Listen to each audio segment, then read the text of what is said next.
में पत्थरी गवाही है। ऐसे तस्वीर हमने देखा नहीं है आज तक दुनिया में, ऐसे तस्वीर आज तक हमने देखा नहीं है दुनिया में। कातिली मुंसिफ है, कातिली लुटेरा है, कातिली मुंसिफ है, कातिली लुटेरा है। मेरी आंखों के सामने लाखों की तादाद में उमड़ के आया पूरा हिंदुस्तान। झील में पानी बरसता है हमारे देश में, झील में पानी बरसता है हमारे देश में। खेत पानी को तरसता है हमारे देश में, खेत पानी को तरसता है हमारे देश में। जिंदगी का हाल खस्ता है हमारे देश में, दूध महंगा खून सस्ता है हमारे देश में। राजस्थान की इस पवित्र सरजमीन पर, वीरों की सरजमीन पर ये जो लोग उमड़ के आए हैं मेरी आंखों के सामने, जहां तक नजर जा रही है वहां तक सिर्फ अवाम ही अवाम है। ग्राउंड छोटा पड़ गया है। लेकिन मैं आपसे एक बात कहना चाहता हूं कि राहुल जी थोड़ी देर में पहुंचने वाले हैं और वो आप पर नजर रखे हुए हैं कि आपके अंदर जोश कितना है, आपके अंदर जज्बा कितना है, जिंदादिली कितनी है। तो मैं चाहता हूं कि दिल्ली वाले भी आप पर नजर रख रहे हैं, तो यहां बैठा हुआ एक एक शख्स आज उसी जोश के साथ रहे जिस जोश के लिए कांग्रेस का कार्यकर्ता पहचाना जाता है। हम आतिशे सोजा में भी हक बात कहेंगे, कुंदन की तरह दहर में ताबिंदा रहेंगे।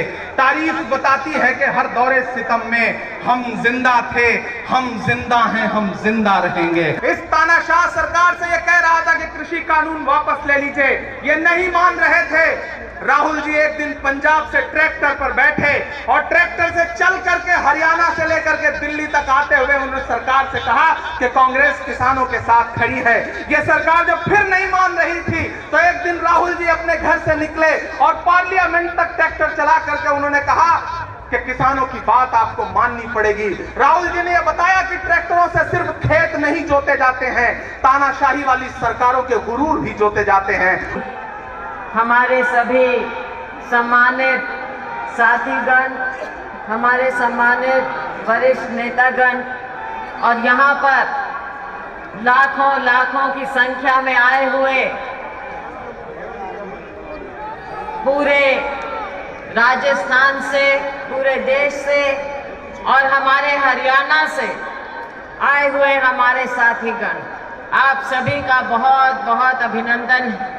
इस मोदी सरकार को चुनौती देने के लिए साथियों, महंगाई आसमान को छू रही है। आम गृहिणी का, आम नागरिक का अपना घर चलाना मुश्किल हो गया है। पहले कार्यकाल में 23 करोड़ लोग वापस गरीबी रेखा के नीचे जा चुके हैं। ये शर्मनाक बात है इस मोदी सरकार के लिए। साथियों, आज हमारी गृहिणी गैस सिलेंडर लेने से घबराती हैं, डरती हैं और ये मोदी जी के जो बड़े बड़े इश्तेहार लगाए गए हैं, कभी उज्ज्वला कभी फलाना। साथियों, आज सिलेंडर तो ऐसा इस भाव हो गया है, 1000 रुपया जो हमारे समय में 400 रुपया था कि बहनों ने उसे छिपाकर घर में पीछे रख दिया है। एक अजूबा हो गया है गैस सिलेंडर। आज अखिल भारतीय कांग्रेस कमेटी ने देश में जो अपार महंगाई हो गई है उसके विरोध में एक राष्ट्रीय महारैली का आयोजन किया है। मैं आप सब लोगों का धन्यवाद करता हूं कि आप इतनी बड़ी तादाद में प्रदेश और देश भर से यहाँ उपस्थित हुए हो।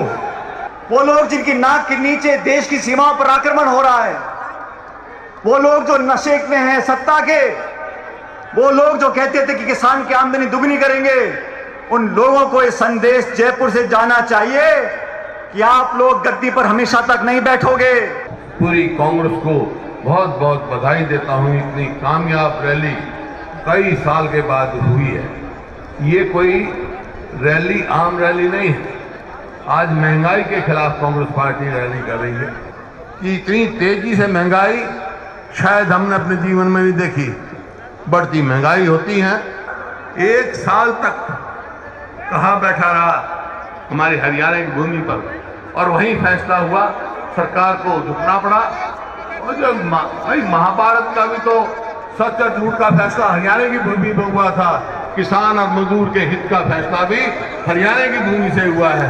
इस बात की बधाई देना चाहता हूँ। चाहिए सारे जिस प्रदेश में है और जो शहीद हुए जो किसान मरे हैं उनको मुआवजा देना चाहिए और एक एक नौकरी देनी चाहिए। ये सबकी मांग तो ये होनी चाहिए। आज जैसे मैंने कहा, कृषि को अगर लाभदायक बनाना है तो एक ही तरीका है, MSP लागू की जाए, स्वामीनाथन का C2 फार्मूला लागू किया जाए, और कोई तरीका है नहीं। देश से महंगाई हटानी है और इस प्रयास में आप सबको हमारे साथ लड़ना पड़ेगा। एक बार जोर से बोलिए महंगाई को, और जोर से बोलिए महंगाई को, महंगाई को। और इस प्रयास में हम बिल्कुल पीछे नहीं हटेंगे। हम आपके साथ हैं, आपकी लड़ाई हम लड़ते रहेंगे। धन्यवाद। जय हिंद।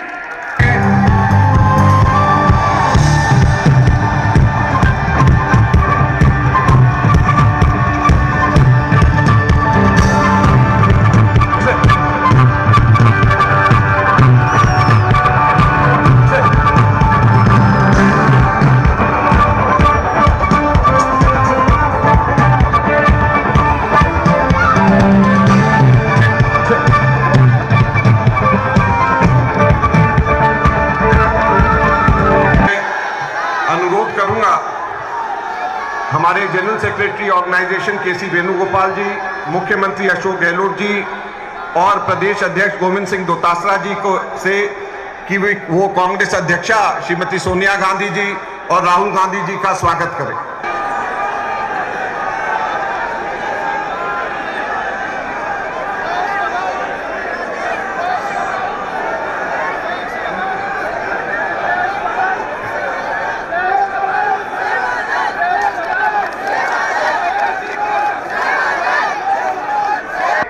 बहुत खतरनाक नीति है, राज्यों की वित्तीय रूप से कमजोर करने की नीति है। मूल एक्साइज ड्यूटी को कम कर दिया गया जिसमें राज्यों को हिस्सा मिलता था। GST समय पे दे नहीं पा रहे हैं। सेंट्रल स्पॉन्सर्ड स्कीम थी, उसका रेशियो बराबर कर दिया। इस प्रकार से तमाम राज्य सरकारें वित्तीय संकट में है, केंद्र सरकार कोई परवाह नहीं कर रही। सरकारें BJP की बोल नहीं पा रही है। हम जानते हैं कि देश की दिशा में जा रहा है, विकास होगा, राज्य सरकारें करेंगी। संकट आएगा, राज्य सरकारें उसको पार कर सकती हैं। कोरोना का जो संकट आया था, मुझे कहते घर है, राजस्थान देश में सिरमौर रहा मैनेजमेंट करता, लोहा मान गया देश भी, दुनिया के मुल्क भी। किस रूप में हमने व्यवस्था करी, गरीबों को पैकेज दिए। मैंने कहा कोई भूखा नहीं सोना चाहिए। मुझे कहते घर है, जो लोग यहाँ बैठे हुए हैं, पूरे प्रदेशवासियों ने उस धर्म को निभाया, किसी को भूखा नहीं सोने दिया। एक दूसरे की मदद करी, इमदाद करी, NGO ने, धर्मगुरुओं ने, कोई कमी नहीं आने दी। हम सब लोग चाहते हैं बिगुल बजाएं राहुल गांधी जी मोदी भगाओ और महंगाई हटाओ का, और ये शंखनाद आज हो रहा है यहाँ पर। आप सबका यहाँ बहुत बहुत स्वागत। बेरोजगारी के बारे में है, जो आम जनता को दर्द हो रहा है, दुख हो रहा है,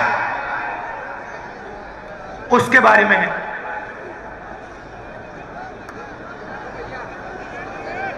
देश की आज जो हालत है, शायद पहले कभी नहीं हुई। पूरा का पूरा धन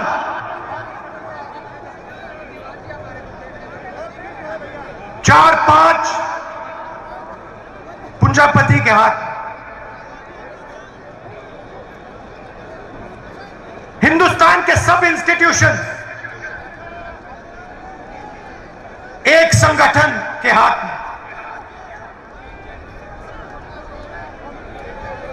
मंत्री के ऑफिस में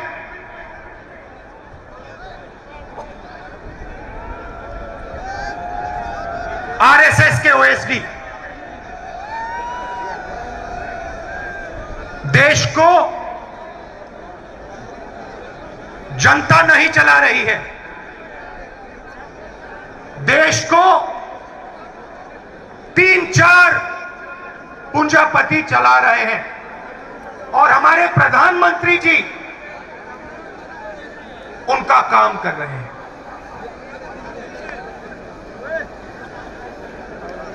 नोटबंदी हुई, जीएसटी लागू किया गया, काले कानून बनाए गए और कोरोना के समय आपने देश की जनता और देश की हालत देखी। मगर इन चीजों के बोलने से पहले मैं आज आपसे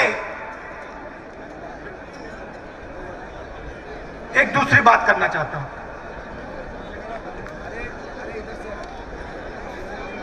देश के सामने कौन सी लड़ाई है और लड़ाई किसके बीच में है, कौन सी विचारधाराओं के बीच में है।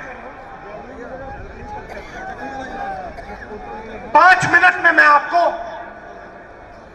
यह बताना चाहता हूं और फिर उसके बाद महंगाई,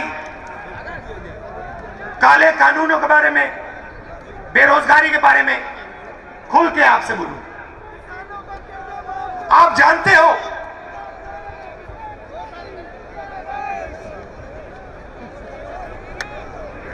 कि 2 जीवों की एक आत्मा नहीं हो सकती।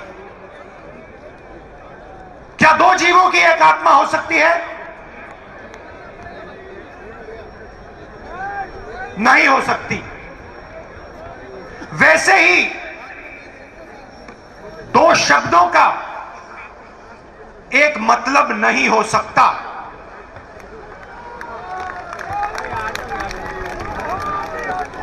दो जीवों की एक आत्मा नहीं हो सकती, 2 शब्दों का एक मतलब नहीं हो सकता। हर शब्द का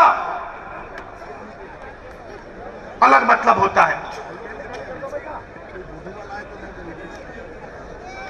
देश की राजनीति में आज 2 शब्दों की टक्कर है, अलग शब्दों की। इनके मतलब अलग हैं। एक शब्द हिंदू, दूसरा शब्द हिंदुत्ववादी। ये एक चीज नहीं है, ये 2 अलग शब्द हैं और इनका मतलब बिल्कुल अलग है। मैं हिंदू हूं मगर हिंदुत्ववादी नहीं हूं। ये सब हिंदू हैं मगर हिंदुत्ववादी नहीं है। और आज मैं आपको हिंदू शब्द और हिंदुत्ववादी शब्द के बीच में फर्क बताना चाहता हूं। भाइयों और बहनों, महात्मा गांधी हिंदू, सही बोला? महात्मा गांधी हिंदू, गोडसे हिंदुत्ववादी।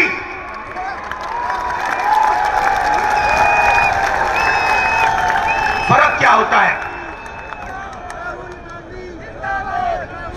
फर्क मैं आपको बताता हूं।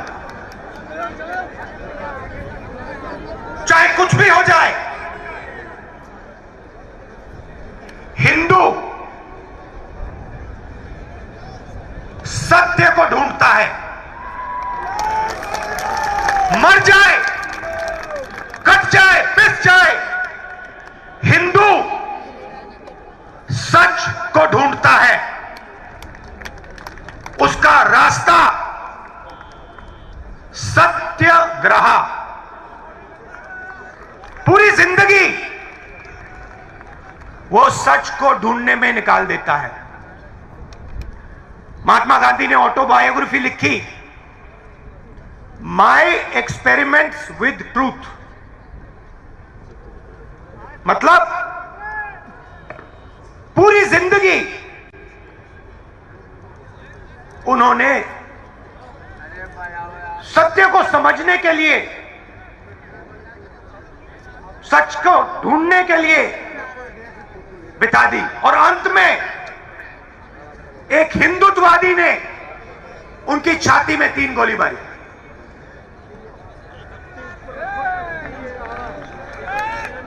भाइयों और बहनों,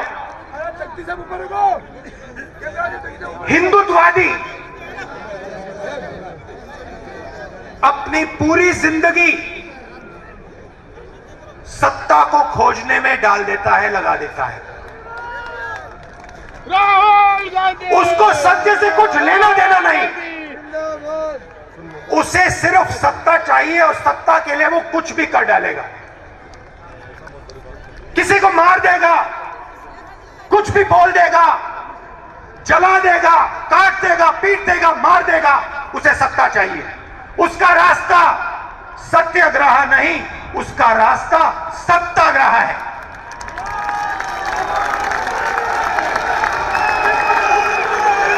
हिंदू भाइयों और बहनों, हिंदू अपने डर का सामना करता है।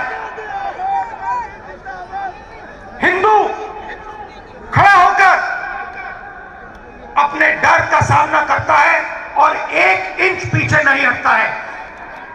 वो शिवजी जैसे अपने डर को निगल जाता है, पी लेता है। हिंदुत्ववादी भाइयों बहनों अपने डर के सामने झुक जाता है, अपने डर के सामने वो मत्था टेकता है। हिंदुत्ववादी को उसका डर डुबा देता है और इस डर से उसके दिल में नफरत पैदा होती है, डर से नफरत पैदा होती है, गुस्सा आता है, क्रोध आता है। हिंदू डर का सामना करता है, उसके दिल में शांति पैदा होती है, उसके दिल में प्यार पैदा होता है, उसके दिल में, उसके अंदर शक्ति पैदा होती है। ये भाइयों और बहनों, हिंदुत्ववादी और हिंदू के बीच में फर्क है। मैं आपको ये भाषण क्यों दिया? क्योंकि आप सब हिंदू हो, हिंदुत्ववादी नहीं। और ये देश हिंदुओं का देश है, हिंदुत्ववादियों का नहीं। और आज अगर इस देश में महंगाई है, दर्द है, दुख है, तो ये काम हिंदुत्ववादियों ने किया है। हिंदुत्ववादियों को किसी भी हालत में सत्ता चाहिए। जैसे महात्मा गांधी ने कहा, मैं सच्चाई चाहता हूं, मैं सच्चाई ढूंढता हूं, मुझे सत्ता नहीं चाहिए। वैसे ही ये कहते हैं, मुझे सत्ता चाहिए, सच्चाई से मुझे कुछ लेना देना नहीं। सच्चाई जाए बाहर में, मुझे कुर्सी मिल जाए बस। और 2014 से इन लोगों का राज है, हिंदुत्ववादियों का राज है, हिंदुओं का नहीं। सही है ना? हिंदुत्ववादियों का राज है, हिंदुओं का नहीं। और हमें एक बार फिर इन हिंदुत्ववादियों को बाहर निकालना है और एक बार फिर हिंदुओं का राज लाना है। हिंदू कौन? जो सबसे गले लगता है। हिंदू कौन? जो किसी से नहीं डरता है। हिंदू कौन? जो हर धर्म का आदर करता है, वो है हिंदू।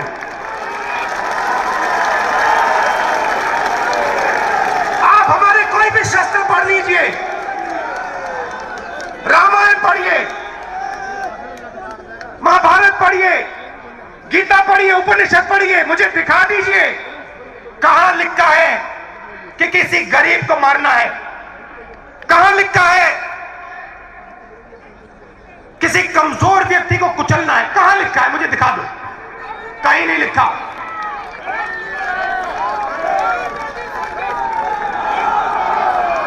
गीता में लिखा है, गीता में लिखा है सत्य की लड़ाई लड़ो, मर जाओ कट जाओ, सत्य की लड़ाई लड़ो। गीता में कृष्ण जी ने अर्जुन से यह नहीं कहा कि अपने भाइयों को सत्ता के लिए मारो।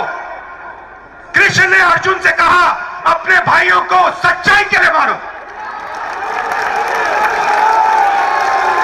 ये लड़ाई भाइयों और बहनों आज हिंदुस्तान में चल रही है।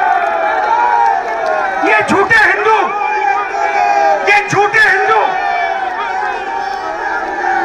एक तरफ हिंदुत्ववादी और दूसरी तरफ सच्चे हिंदू, प्यार वाले हिंदू, भाईचारे वाले हिंदू, सबका आदर करने वाले हिंदू। अब मैं आपको बताना चाहता हूं हुआ क्या, क्योंकि हमारी जनता को समझ नहीं आया कि हुआ क्या। छोटा सा उदाहरण, आज हिंदुस्तान की 1% आबादी के हाथ में हिंदुस्तान का 33% धन है। 1% आबादी के हाथ में 33% धन, 10% आबादी के हाथ में 65% धन, और सबसे गरीब 50% आबादी के हाथ में 6% धन। भाई और बहनों, नरेंद्र मोदी जी ने हिंदुस्तान के सबसे गरीब 50% के हाथ में इस देश का सिर्फ 6% धन छोड़ा है। यह जादू कैसे किया?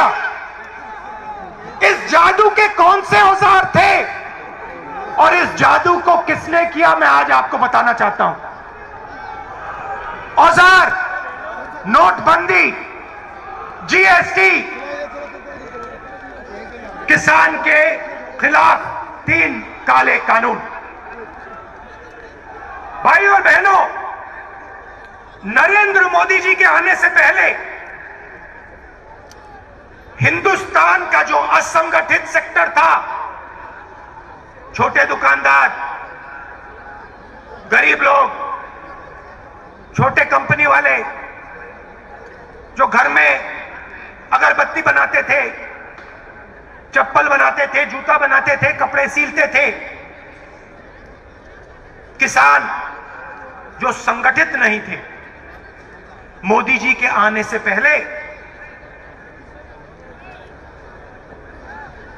असंगठित क्षेत्र का हिस्सा 52% हुआ करता था।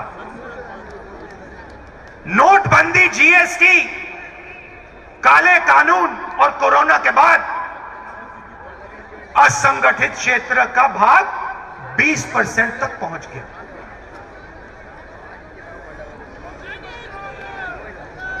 भाई और बहनों, हिंदुस्तान का 90% फायदा, 90% प्रॉफिट, कॉर्पोरेट प्रॉफिट 20 कंपनियों को जाता है। ये जो आप टीवी देख रहे हैं ना, ये जो इस रैली को 5 मिनट के लिए दिखाएंगे, ये उनके गुलाम है।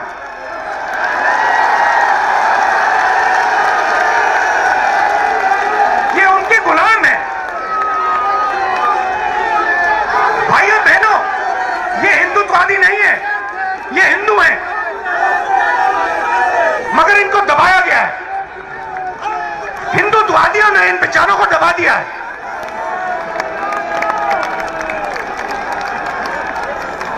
मगर हिंदू को नहीं दबाया जा सकता, कभी किया नहीं जा सकता। 3000 साल में नहीं हुआ, आज भी नहीं हो सकता।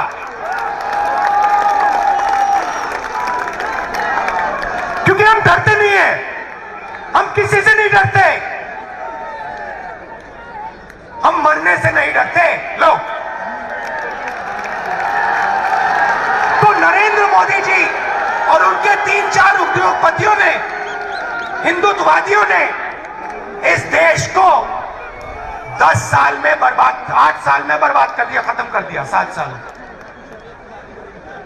जो पहले किसान पैसे बनाता था, हमने कर्जा माफी की। हम बात को समझे कि किसान को मदद करने की जरूरत है। कर्जा माफी की छत्तीसगढ़ के चीफ मिनिस्टर बैठे, कमलनाथ बैठे, चन्नी जी बैठे, हर स्टेट में हमने कर्जा माफी की। क्यों? क्योंकि हम जानते हैं कि किसान इस देश की रीढ़ की हड्डी है, उसके बिना कुछ नहीं हो सकता। नरेंद्र मोदी जी ने किसानों की जो आत्मा है, उनका जो दिल है, छाती में चाकू मार। और भाई और बहनों, आगे से नहीं, यूं नहीं,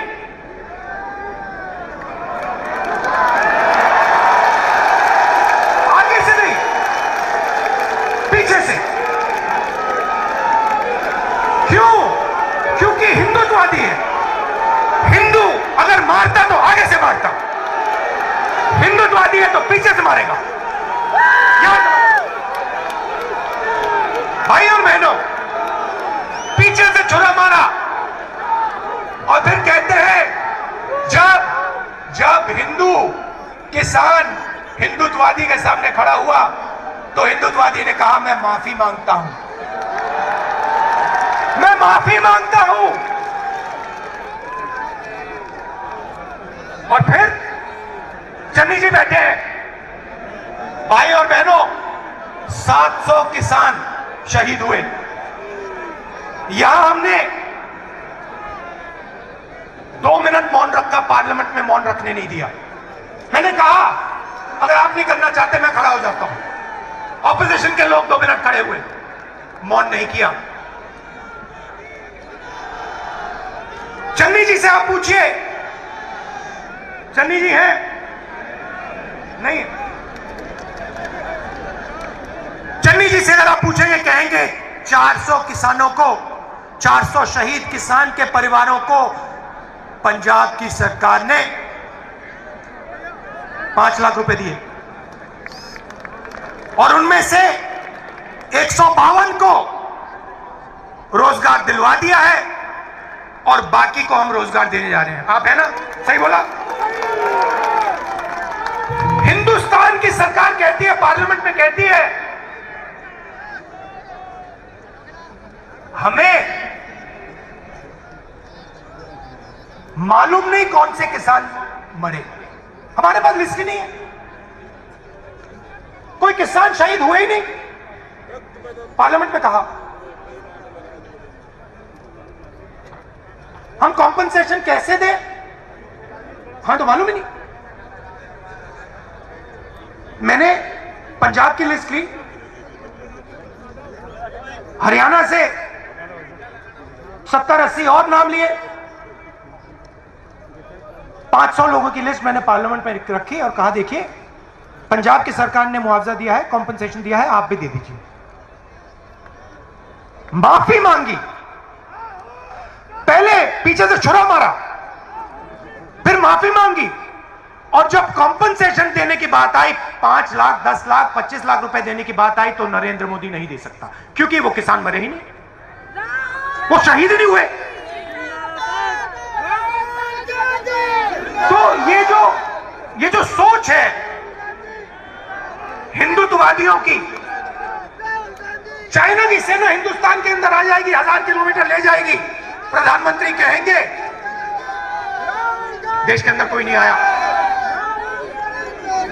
डिफेंस मिनिस्ट्री कहेगी कि चाइना हमारे देश के अंदर आ गई, चाइना की सेना हमारे देश के अंदर है।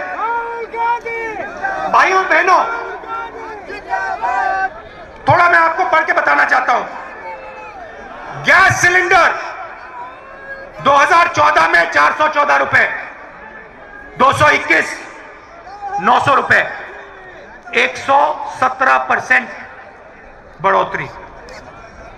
पेट्रोल 70 रुपए, आज 100 रुपए। डीजल 60 रुपए, आज 90 रुपए। चीनी 30 रुपए, आज 50 रुपए। घी 350 रुपए लीटर, आज 650 रुपए लीटर। आटा 15 रुपए, आज 30 रुपए। दाल 70 रुपए, आज 190 रुपए। अच्छे दिन आ गए, अच्छे दिन। किसके? हम दो, हमारे दो, उनके।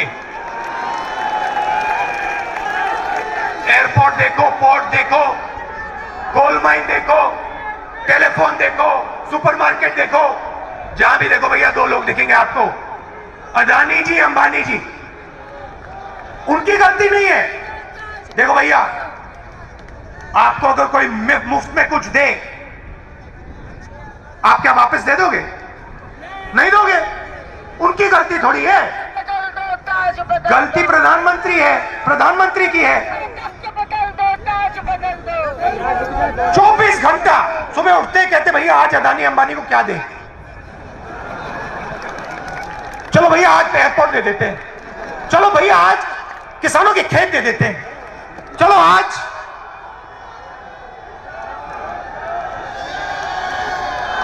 खनन दे देते हैं, माइन दे देते हैं। ऐसे देश नहीं चलाया जाता है।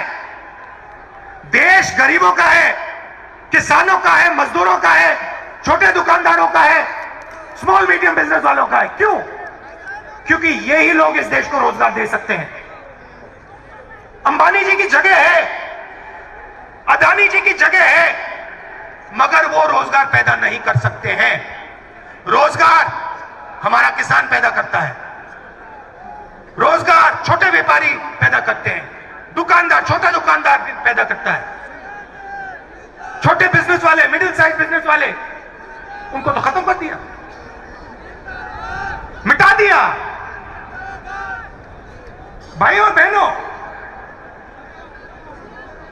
1% आबादी के पास 33% धन, 10% आबादी के पास 65% धन, 50% आबादी के पास 6% धन। ये क्या हो रहा है?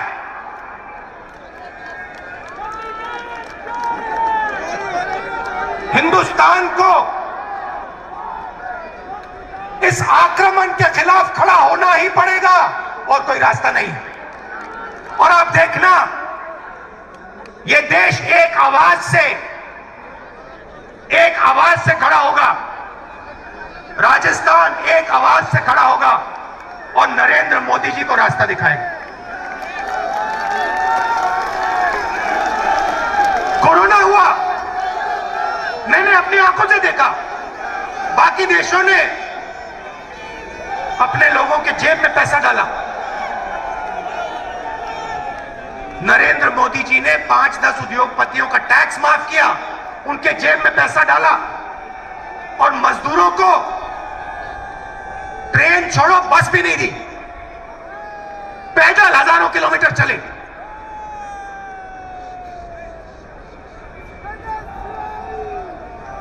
सौ 200 लोग सड़क पे मर गए। नरेंद्र मोदी जी ने कहा, थाली बजाओ, थाली बजाओ, मोबाइल फोन की लाइट जलाओ, मर जाओ।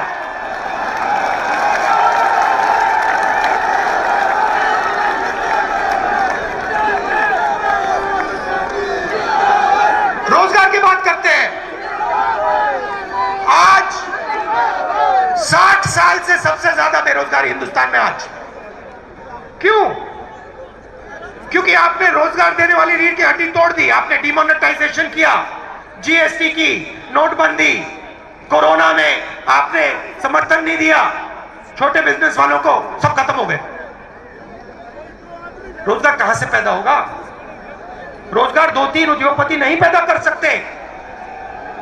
रोजगार लाखों दुकानदार, लाखों छोटे बिजनेस वाले, मिडिल साइज बिजनेस वाले, करोड़ों किसान पैदा करते हैं। ये सच्चाई है देश की। और देश को भाइयों बहनों ये सच्चाई पहचाननी पड़ेगी और कोई रास्ता नहीं है। मैं आपसे झूठ नहीं बोलने वाला, मैं हिंदुत्ववादी नहीं हूं, मैं हिंदू हूं।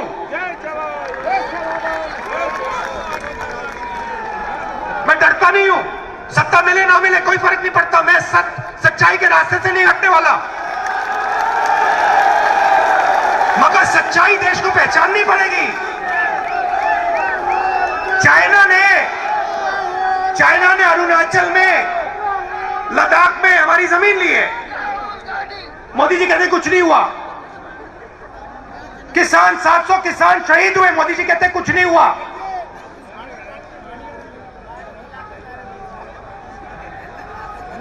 बहुत कुछ हुआ है, बहुत लोगों को चोट लगी है, बहुत लोगों की जान गई है, बहुत दुख हुआ है। और अब देश को आगे बढ़ना पड़ेगा और यह देश एक साथ आगे बढ़ेगा। आप दूर दूर से आए, आपने इतने प्यार से मेरी बात सुनी, मुझे बहुत अच्छा लगा। आप हो कांग्रेस पार्टी की शक्ति, आप हो इस देश की सच्चाई।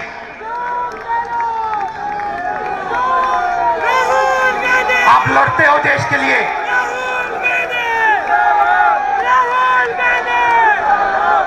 डरो मत,